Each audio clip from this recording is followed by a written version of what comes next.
Hi everyone, it's Melissa Peckham. It is week 3, and this week we are doing our career choice and the interview. Today I have my 16-year-old daughter who is going to be assisting me with the questions. She does not feel comfortable in the video, so she's going to be on the side asking the questions, and then I'll answer as she goes. So I'll let her take it away. Who did you interview and why did you select them? I interviewed a man whose name is Mark. I interviewed him because he was a corrections officer for the California Department of Corrections for 20 years. And because I'm in the criminal justice field, I felt that that was the closest I could get to knowing someone who would be doing, I'm not going to be doing corrections, but I would be in the corrections field. How did you go about contacting that person? I started, Mark is actually my neighbor. We just moved into this house about a month ago, so I do not know him very well. I tried to start on Monday in trying to get a hold of him, which is just walk over and knock on his door. However, he is retired and is very busy, so I could not get him until yesterday. Was it difficult to arrange a time and place to meet? It was only difficult because I wasn't sure I was going to get him before the deadline for this video.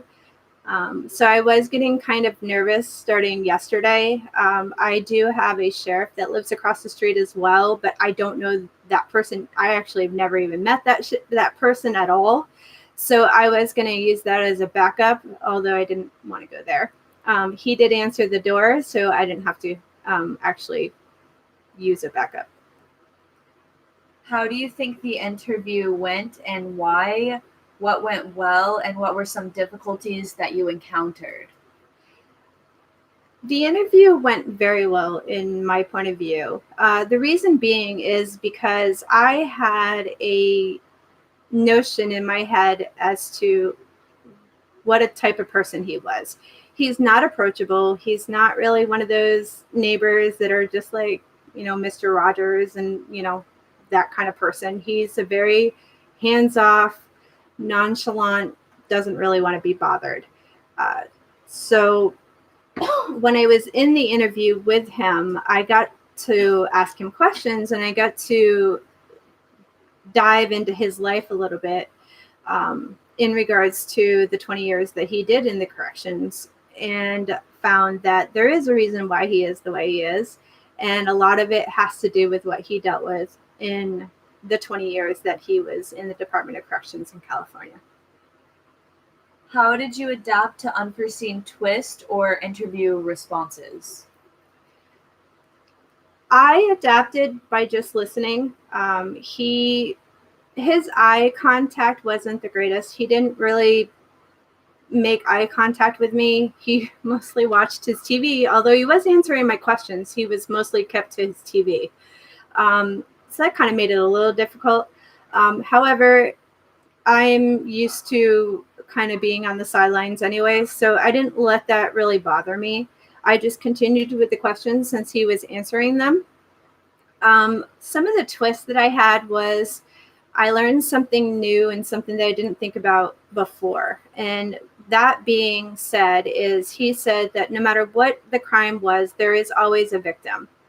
And I never really thought about it that way, even though myself, I have had a lifelong affiliation with the corrections in one way or another.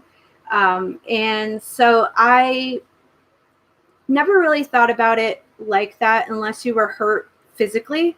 I never really thought about like if you're stolen from, like that person being a victim, so to speak. So that was the first twist. Kind of felt a little silly not thinking about it that way. The second twist was the 2 stories he told me about when he was in the California corrections. First being 1976, they repealed the death penalty for California, and Charles Manson was one of the people that was on death row at that time. That meant he was sent back to general population, And Mark, the person I was interviewing, was actually the corrections officer for him. And they did get into an altercation, so to speak. Mr. Manson did some inappropriate things in his jail cell and needed to be taken out and put into solitary confinement. So because I've been following that story for so long, it was just really quite fascinating to actually meet somebody who not only knew him, but actually dealt with him on a day-to-day basis. The other piece of it was he gave me the information of, always be on your toes, because you never know the manipulation that goes on inside of a corrections facility. And that's not just with the inmates, that also is with the staff as well. He told me a very quick story about a husband and wife who worked in the correction facility as well. The husband was a chief and the wife was a psychologist across the hall. And with him being in the nature that he is, they used to have this window in the door, and they used to have these blinds, and they're not allowed to have blinds closed when they have an inmate in the room. And for 2 days straight, he found that his friend had the blinds closed, so he would knock on the door and check on him and just make sure that everything was okay.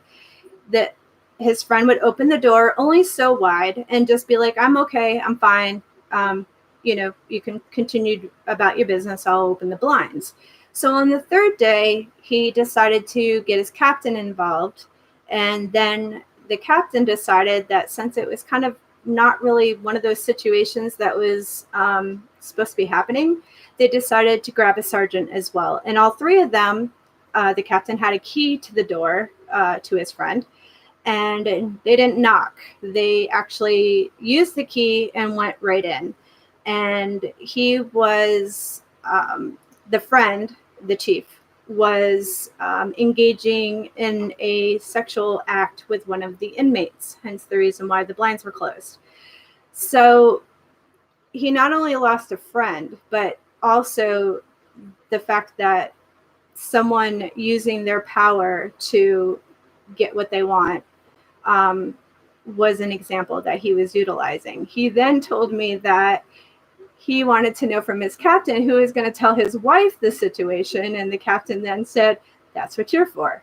And so he had to go and take the wife out to the parking lot and explain to her what her husband did, while the husband was being sent up to the warden to be fired. And that meant that he lost his pension. Did you discover anything about the career that makes you want to change your career or education plans? No, it does. Nothing that he said deterred me from wanting to change my plans. I am still on the same track as I was yesterday. I am still on it today. I still want to get into the psychology field in corrections, and I still feel that's where I belong. Did it confirm that you are on the right career path? Yes, it most definitely did. Thank you, everyone. Have a great day.